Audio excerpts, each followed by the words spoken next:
Okay, guys. Uh, moving forward, I'd like to start doing a lecture covering previous day's assignment. So I'd like to do a quick 5 minute lecture today, just talking about maybe some of the confusions that I've seen generally with some of the assignments. Generally, I was pretty happy with what everybody handed. I haven't gotten through every single one yet, but typically it seems like they're pretty well done, and I'm pretty happy with them. Okay.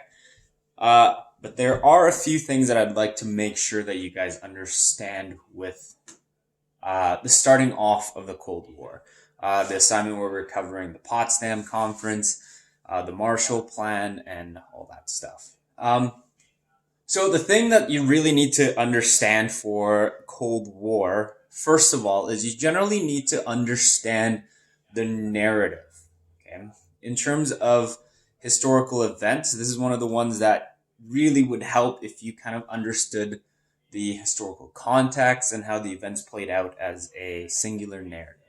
I mean, obviously, I don't want to oversimplify what's happening here, but just to get a general understanding, to think of it as a story with a start, a middle, and an end. And from our perspective, the good guys and the bad guys. Like I said, that's kind of oversimplifying it, but it's a good way to at least start thinking about it. So let's start with this chart behind me. You should already be familiar with this. I posted this yesterday. Hopefully this kind of helped guide you some of your answers. But if you take a look at this chart, we have this wavy line that kind of represents the narrative or the story, how the story proceeds in Cold War. Okay. And if you see at the bottom, that represents time. Okay. I don't know if you can see that with the glare, but that says time there. And it starts out in 1945, right at the end of World War II. And then it ends in 1991 with the official ending of the Cold War. Now, it's important to remember that different things happen during this time, and really what we're paying attention to is some of the major events that occur. And as some of the major events that occur, we see this vertical line, kind of the story kind of moving through here, and that represents the tension between capitalism and communism occurring. So the higher the line goes, it's saying that during this time period, okay, the tension here was higher, okay, at this point in history than at the start of history, or vice versa. At the tension at the point in this time in history was higher than at the start. Okay, so that's what this wavy chart is representing. And obviously most of it is blank because as we go through it, I'll fill more of this in with you. But what we're really focusing on right now is kind of this starting section. Okay, so we want to focus on the very start. Hopefully you guys can read that. I'm going to start at the very start. The Potsdam Conference is important because really this is the first moment where we see this ideological war that's happening. Remember, the Cold War, while there were some physical conflicts, okay, but really it was an ideological war. It was a Cold War, meaning that there was no actual fight between the USSR and the United States happened. Okay, so the Potsdam Conference is really kind of a representation. It is an ideological war of people talking and figuring out how to best navigate this international new dynamic of new international relationship. Okay, so generally it seems like you guys had a very good understanding of that, so I'm not too worried about it. But right now, what I've kind of noticed, the general misconception kind of happens in the next section.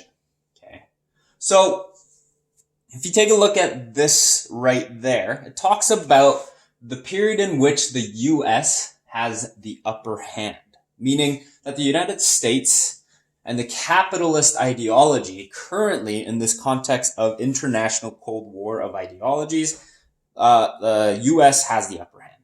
Okay, and really how this plays out is the reason it's successful kind of comes down to two things. Okay, the success of obviously the fact that the United States has nuclear weapons at this point and the USSR does not.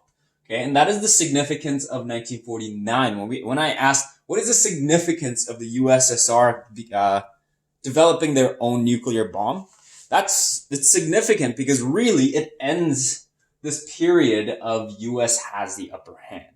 Okay, once the USSR has the nuclear bomb, okay, then the even playing field kind of continues from there.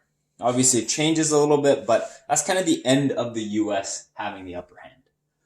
If you take a look at, in the box, it says number 1, the Manhattan Project, number 2, containment policy, and number 3, the Marshall Plan. So the Marshall Plan, the containment policy, and the Berlin blockade, you can kind of lump them all together into one general concept of the containment policy was essentially just a general attitude of we need to stop communism from spreading in Europe.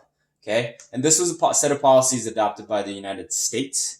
Okay, a lot of your answers are really talking about a lot of the technical parts of the containment policy, the years, you don't really need to go into that. All you really need to know that is the containment policy is something that is a general U.S.'s attitude about needing to stop communism from spreading. And examples of that happening, we've talked about the Greek conflict, right? Where the Great Britain says we can't do this anymore. They back out of Greece in the Mediterranean region. And then the USA steps in. And this is kind of their first representation of their containment policy taking action. Another major example of the containment policy and the Marshall Plan is where the USA is saying, we'll provide you with financial aid as long as you are willing to stay away from communism. Okay. Berlin blockades is one of those conflicts where the Marshall Plan and the containment policy is really, really well represented. So the USSR tries to block out West Berlin in an attempt to try and isolate it and coerce it into communism.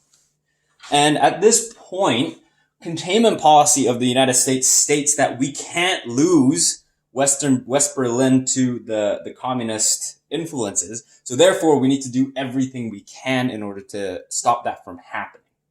Okay, so that's where the containment policy comes in. And the Marshall Plan is the method in which they go about preventing the spread of communism, or their attempt to contain communism from spreading into West Berlin. And the way they do that is literally by dropping food, supplies, and any sort of aid that West Berlin needs, because they're saying that we're willing to stay away from communism, but we need help. And that's what Marshall Plan is all about. Okay. So really, this first 2 videos that we watched is essentially outlining some of the initial events and talking about why the US still at this point has the upper hand. And by the end of the video, the second video, if you remember, it talks about the rise of China as a communist state. They talk about the beginning conflicts that are starting to happen in East Asia, meaning like China, specifically in Korea. Okay. And all of those is kind of the turning of the tides. And all of that coincides with the USSR nuclear bomb. Because in 1950, we have the Korean War happening. And that's essentially where this video, or the next set of the video, is going to talk about, where it talks about the Second Red Scare. We're going to talk about the first proxy war, which is the Korean War. Okay.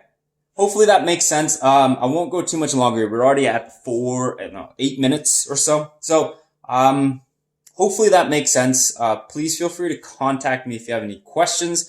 Obviously, none of us can really meet at school right now, so that's why I have this janky setup. But I'm always available for phone calls or Zoom calls, so all you need to do is just let me know. If you want to find my contact information, it's always available on the Mr. Kim's online class expectations and procedures document that's found in Google Classroom. So feel free to call, send me a text, or email.